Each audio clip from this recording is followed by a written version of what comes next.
So మరి మునుగోడులో అన్ని పార్టీలు కూడా ప్రచారాన్ని ముమ్మరం చేస్తున్నాయి. ప్రస్తుతం మరి సంస్థాన్ని నారాయణపూర్ మరి మండలంలో ఉన్నటువంటి కొన్ని బూట్లకు ఇన్ఛార్జ్ ఉన్నటువంటి రాజేంద్ర గారు మరి బీజేపీ సీనియర్ నాయకులు బుక్క వేణుగోపాల్ గారు ప్రస్తుతం మనతోటున్నారు. వారిని తెలుసుకుందాం. చెప్పండి సార్, ఎలా ఉంది రాజకీయ పరిస్థితులు? చూస్తే చాలా వేడిగానే ఉన్నాయి. మరి ప్రజల దగ్గరికి వేడిగానే వెళ్తున్నారా? వాళ్ళని ఎలా ప్రసన్నం చేసుకుంటున్నారు?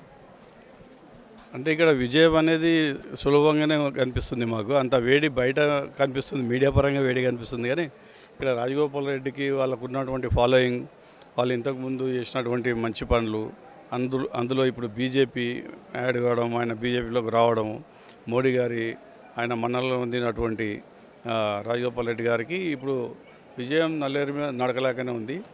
మెజార్టీ కోసమే కొట్లాడుతున్నాం మేము. అవతల కాంగ్రెస్ క్యాండిడేట్ కానీ టీఆర్ఎస్ క్యాండిడేట్ కానీ దరిదాపులో కూడా లేరు. వాళ్ళు ఎప్పుడో ప్రజల దృష్టిలో ఫెయిల్ అయిపోయారు. క్యాండిడేట్లు కూడా డమ్మీ అనేది అయిపోయింది. మొన్న కేటీఆర్ గారు వచ్చిన మీటింగ్లో ఆయన్నే నేను మునుగోడు గెలిచిన తర్వాత నేను దత్తత తీసుకొని చేస్తా అని క్యాండిడేట్ను పక్కన పెట్టేసి ఆయన డమ్మీ క్యాండిడేట్గా ఆయననే ఒప్పుకున్నట్టు అయింది. అట్లా మంచి ప్రజా అభిప్రాయం ఎక్కడ అడిగినా కూడా బీజేపీ అంటున్నారు. ఈసారి ఖచ్చితంగా గెలుస్తుంది, మంచి మెజార్టీతో గెలుస్తుంది. సో మీకు ఇచ్చినటువంటి మరి బూత్ వార్డులో కావచ్చు, ఎలా ఉంది పరిస్థితి? 101 బూత్లో కొత్తగూడ గ్రామంలో తిరిగినాము. అక్కడ సర్పంచ్ టీఆర్ఎస్, ఎంపీటీసీ టీఆర్ఎస్ ఉన్నప్పటికీ ప్రజలు చాలా రాజగోపాల్ రెడ్డి ఫాలోవర్స్ చాలామంది ఉన్నారు. మళ్ళీ బీజేపీ శ్రేణులు కూడా యూత్ కూడా బాగా అట్రాక్టివ్గా ఉన్నారు. ఒక్క బూత్కి 35 మంది మా కార్యకర్తలు పనిచేస్తున్నారు. అంటే ఒక్క బూత్లో 10 మంది దొరకడమే చాలా కష్టము. అంటే దాన్ని బట్టి చెప్పొచ్చు మీరు మా వర్కర్స్ ఎంత గట్టిగా ఉన్నారు అనేది.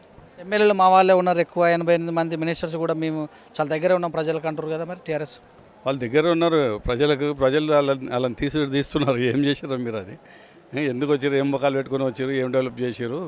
మీ కాన్షియన్స్ ఇచ్చిపెట్టి మా దగ్గర మీరేం చేస్తారు, మీ దగ్గర చేసుకోకపోండి, మా దగ్గర ఏం డెవలప్మెంట్ చేసి చూపించండి అని అడుగుతున్నారు వాళ్ళని. సో కేసీఆర్ లాంటి వ్యక్తి కూడా ఒక గ్రామాన్ని దత్తత తీసుకుంటారు, ఎలా చూడాలి? అంటే ఆయన దిగజారుతనం అనేది అండే కనిపిస్తుంది. ఒక సీఎం హోదాలో ఉండి ఒక గ్రామాన్ని దత్తత తీసుకున్నా అంటే మిగతాది కాన్షియన్స్ అంతే ఏం కావాలా? ఆయన ఒక గ్రామానికి సరిపోయే వ్యక్తి కాదు కదా, రాష్ట్రానికి ముఖ్యమంత్రి. ఆయన అంతా అండర్గ్రౌండ్లో ఒక చిన్న ఊరు కూడా నేను దత్తత తీసుకున్నా అనే స్థాయికి వచ్చిండంటే ఆయన ఎంత భయంలో ఉన్నాడు, ఎటువంటి అపోహలలో ఉన్నాడు, ఆయన రాజకీయంగా ఎంత కింది స్థాయిలో ఉన్నాడు అనేది దాన్ని బట్టి అర్థమవుతుంది. ఇక్కడ సిపిఐ సిపిఎం ఓట్లు కూడా ప్రధానం కదా, మరి ఆ ఓట్లు భారతీయ జనతా పార్టీకి ఏమైనా పడే అవకాశం ఉందా? వాళ్ళ సంస్థ ఎలా ఉంది? సిపిఐ సిపిఎం అనేది అది చాలా గ్రౌండ్ లెవెల్లో ఎన్నో ఉద్యమాలు చేసిన పార్టీ, కానీ ఇప్పుడు కార్పొరేట్ పార్టీ అయిపోయింది అది. దాంట్లో ఉన్న కార్యకర్తలు కూడా ఈ పార్టీ మనుగడ లేదు అని చెప్పేసి అందులో కూడా మ్యాక్సిమం బీజేపీలకు సపోర్ట్ చేస్తున్నారు. సో అప్పటికి 2018కి 2022కి ఏం మారింది అసలు? అంటే రాజగోపాల్ రెడ్డి పార్టీ మారాడు తప్పించి మరి ప్రజలను మార్చారా ఇట్లా? అంటే బీజేపీ వైపు మళ్ళీ అవకాశం ఉంది అట్లా? ఉంది, తప్పకుండా ఉంది. 2023లో కామన్ ఎలక్షన్స్ వస్తున్నా కూడా ఆయన కాన్స్టిట్యున్సీకి ఒక ప్రజలకు జవాబుదారీగా ఉండాలి. ఇక్కడ డెవలప్మెంట్ అయితే లేదు, అందరిని ఇక్కడికి రప్పియాలి. సీఎం నుంచి కూడా 80 మంది ఎమ్మెల్యేలు వచ్చి ఇక్కడ గల్లీకి తిరుగుతున్నారు. అంటే మునుగోడును ఎంతో బాగుపడుతున్నట్టే కదా, ఆయన వల్లనే కదా సాధ్యం. లేకుంటే ఆయన ఈ స్టెప్ చేసుకోకపోతే, ఆయన విడ్రా చేసుకోకపోతే ఈ సిచ్యువేషన్ వచ్చేది కాదు. మునుగోడుకు ప్రజలకు ఇంత దగ్గరగా ఇంతమంది నాయకులు కూడా వచ్చేది కాదు.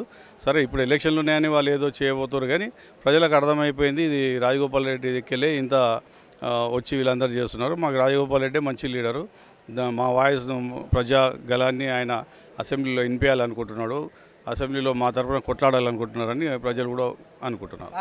రాజీనామా అనేది బ్రహ్మాస్త్రంగా వాడుకుంటుందా బీజేపీ? మరి తప్పకుండా రాజీనామా అనేది బ్రహ్మాస్త్రంగా అనే కాదు, కాకపోతే స్వచ్ఛందంగా ఇప్పుడు ఎంతోమంది పార్టీలో జాయిన్ అయితే అదే కాంగ్రెస్ పార్టీలో గెలిచిన 12 మంది టీఆర్ఎస్లో కలిస్తే ఒక్కరు కూడా రాజీనామా చేయలేదు. టీఆర్ఎస్ పార్టీ వాళ్ళ కలయిక అవసరం లేకుండా కూడా వాళ్ళకు గవర్నమెంట్ ఫామ్ చేసుకున్నారు. కానీ అవసరం లేకుండా కూడా వాళ్ళు నిజాయితీగా మీరు విడ్రా చేసి గెలిచిరండి అని ఒక మాట అనలేకపోయారు. ఇంకా వచ్చిన వాళ్ళకు ప్యాకేజీలు ఇచ్చి వాళ్ళకు మినిస్టర్లు కూడా ఇచ్చి వీళ్ళ అవివేకాన్ని బయటపెట్టారు. అది తప్పు.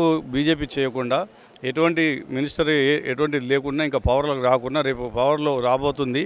మరి ఈ టైంలో మనం వీళ్ళని ఇట్లా చేర్చుకోవడం మంచిది కాదు.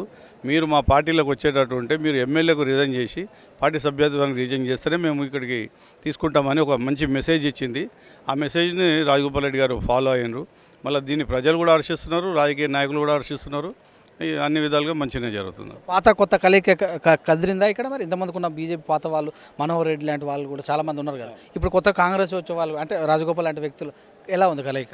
చాలా బాగుంది. మనోహర్ రెడ్డి గారు కూడా చాలా ఆయన ఈ యొక్క నియోజకవర్గానికి చాలా కష్టపడ్డాడు. ఇప్పుడు సంజయ్ అన్న కూడా ఒక రైట్ హ్యాండ్గా ఉండి పాదయాత్రలు అన్నీ చూసుకుంటున్నాడు. ఆయన సమక్షంలోనే రాజగోపాల్ రెడ్డి రావడం ఆయన కూడా చాలా సంతోషపడుతున్నాడు. కాన్స్టిట్యున్సీ మనకు పార్టీ విరగాలి, తర్వాత మనం ఏదన్నా పదవులు తీసుకోవచ్చు. ఇప్పుడైతే పార్టీ గెలవాలనే ఉద్దేశంలో ఆయన కూడా ఎక్కడ కూడా కాంప్రమైజ్ కాకుండా నియోజకవర్గాన్ని అంతా చుట్టి వర్క్ చేస్తున్నాడు. ఆయన బండి సంజయ్ పాదయాత్ర మేలు చేసినట్టే మునుగోడుకు తప్పకుండా ఆయన పాదయాత్ర ఈరోజు కూడా రోడ్ షో స్టార్ట్ అయింది. 15 రోజులు ఇక్కడనే ఉంటాడు. ఈ మార్నింగ్ ఆయన వెంబడే ఉన్నాం మేమంతా. అక్కడ మరిగూడలో స్టార్ట్ అయింది. అది మంచి ఉత్సాహం వస్తుంది. మునుగోడులో ఉన్న యువకులందరూ కూడా ఆయనకు చాలా అభిమానులు ఉన్నారు. ఆయన కోసం అదేంది పరుగులు పెట్టుకుంటూ వస్తున్నారు. ఈ యొక్క విజయం ఇప్పుడు కాన్స్టిట్యున్సీ మీద చాలా ఎఫెక్ట్గా ఉంటుంది ఆయన రావడం వల్ల. Okay sir, thank you.